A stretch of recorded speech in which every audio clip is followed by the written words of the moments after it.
Le Sénégal, un pays que je connais très bien, un pays que j'aime beaucoup.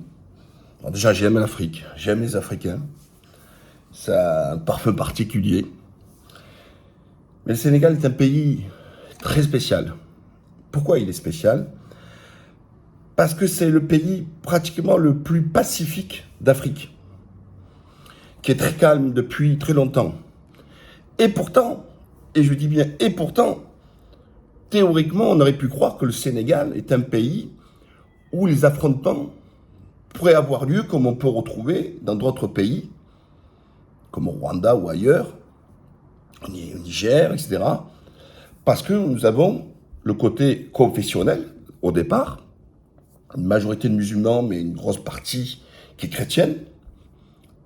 Dépend aussi où ils se retrouvent, entre Saint-Louis, la Casamance, tout ça, etc., Dakar. Et le côté multi-ethnique, puisque je vous rappelle encore une fois qu'une partie de ces dégâts, je sais que certains vont devenir fous encore quand je veux le dire, sont les résultats de la décolonisation, d'abord de la colonisation, et ensuite de cette décolonisation, puisque c'est le colon qui a fait les frontières. Et on se retrouve avec des taux-couleurs, des Wolofs, des Peuls, enfin il y a de tout. Voilà. Donc au départ, on pourrait croire que c'est une poudrière. Mais non, c'est un peuple ultra pacifique. Un peuple à majorité musulman, mais qui ont déjà voté pour un président chrétien. Et tout ça, ça ne souffre pas là-bas au Sénégal.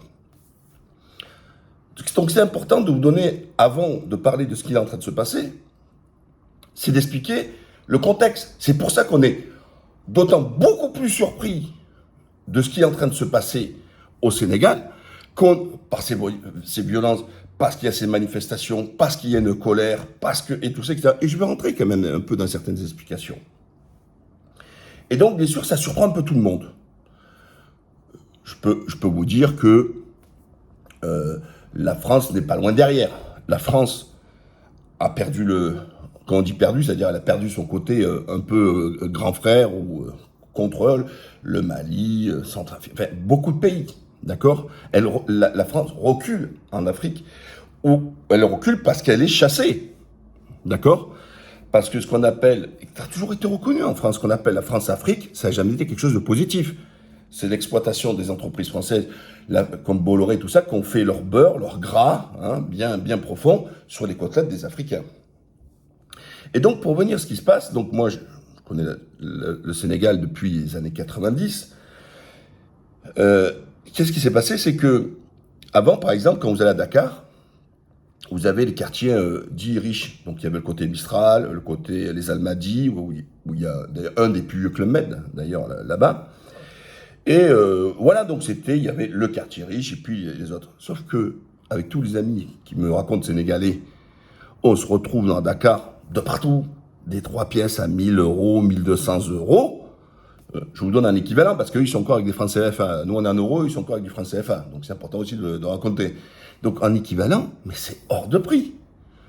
D'ailleurs, j'ai aussi des frères malins qui me racontent que les produits, tout ça, pour construire des matériaux, tout ça, etc., au Mali, c'est hors de prix. C'est plus cher qu'en France. Voilà. Alors, c'est souvent comme ça dans ces pays-là. C'est que c'est des pays avec des faibles revenus, mais avec un coût de la vie qui est très fort. Et donc là, ça a été l'explosion avec ce boom immobilier où les gens, et puis comme l'emploi, tout ça est souvent sectorisé, le problème c'est que ça gueule. Et ils ont besoin de grailler. Alors, la complexité qu'il y a au Sénégal, c'est aussi un peu avec ces grilles. Il y a toujours eu aussi ce qu'on appelle les marabouts là-bas, ça a une importance énorme.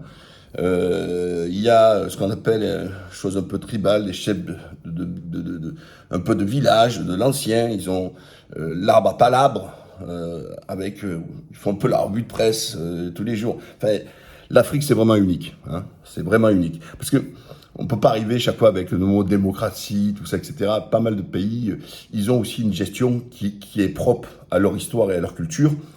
Et eux-mêmes dans leurs propres autorités. Voilà, hein, c'est pas forcément démocratique, c'est parfois par lignée, en fonction, comme au Mali, ou là-bas les autres en fonction de l'âge, etc. Bref, c'est pas le sujet. Et qu'est-ce qui se passe? C'est que à l'époque, quand Wade était président, il a voulu se changer un peu la question et se présenter un troisième mandat, et Macky Sall s'était levé en faux en disant c'est inadmissible et tout ça, et avait tout fait pour que Wade ne puisse pas se représenter. Et alors, l'ironie du sort, c'est qu'il y a eu des changements constitutionnels. Donc là, il est en train de bidouiller, puisqu'ils ont ramené du septennat comme en France, parce qu'en fait, ils font tout comme la France. Hein. Sauf que la France, elle a pris l'euro, elle n'a pas pris le CFA. Donc on passe de régime présidentiel à 7 ans, on passe à 5 ans. Donc ils ont fait une réforme. Et puis ils ont inclus de ne pas faire plus de 2 mandats consécutifs. Sauf que l'autre, il dit, les 2 mandats consécutifs ne peuvent pas s'appliquer à moi, puisque la réforme des 2 mandats consécutifs, etc., avec la réforme des 5 ans, est postérieure à mon élection. Donc je peux repasser pour 2 tours. En gros, il veut encore se représenter. Mais sauf qu'il y a un jeune, alors qui n'est pas habitué, parce que là-bas, il y a un joueur, Wade, si vous préférez, c'est la droite, il y a un peu la droite et la gauche, enfin, l'ancien truc, hein, la droite et le Parti Socialiste, là-bas, au Sénégal. Sauf qu'il y a un jeune qui est monté, en puissance, qui aspire la jeunesse avec lui, comme il se passe beaucoup en Afrique actuellement.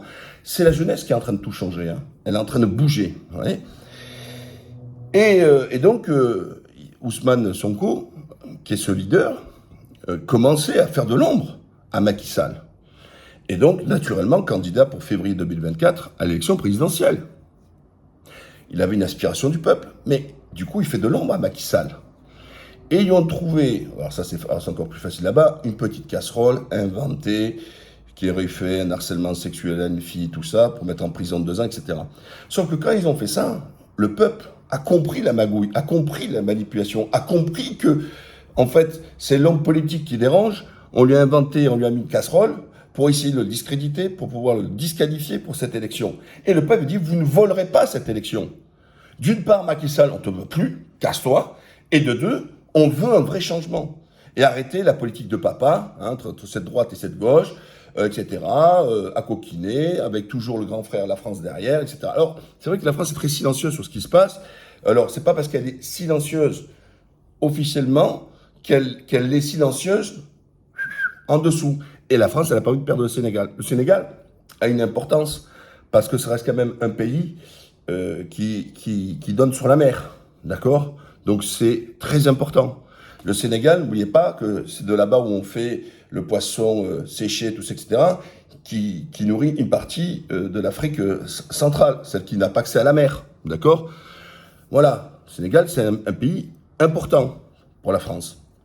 Et donc, en sous-marin, eh ben, il y a une volonté, non pas de soutenir l'aspiration du peuple et donc cette vue de changement et d'une nouveauté, mais plutôt à maintenir quelqu'un qu'on connaît, qu'on maîtrise, qu'on connaît, ou avec qui on s'arrange, qui est Macky Sall. Moi, je souhaite le meilleur aux Sénégalais. J'aime beaucoup ce peuple, vraiment. J'aime beaucoup les Sénégalais.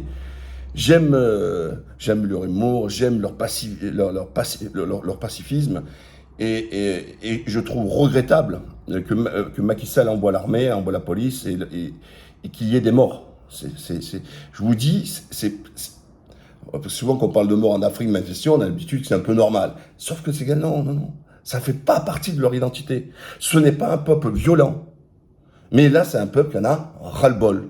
Et c'est un peuple qui s'aspire, pour la politique démocratiquement, de dire vous ne pouvez pas me sortir le candidat qui a l'inspiration du peuple, on le veut, en lui inventant, en lui mettant une casserole pour le dégager à quelques mois des élections présidentielles.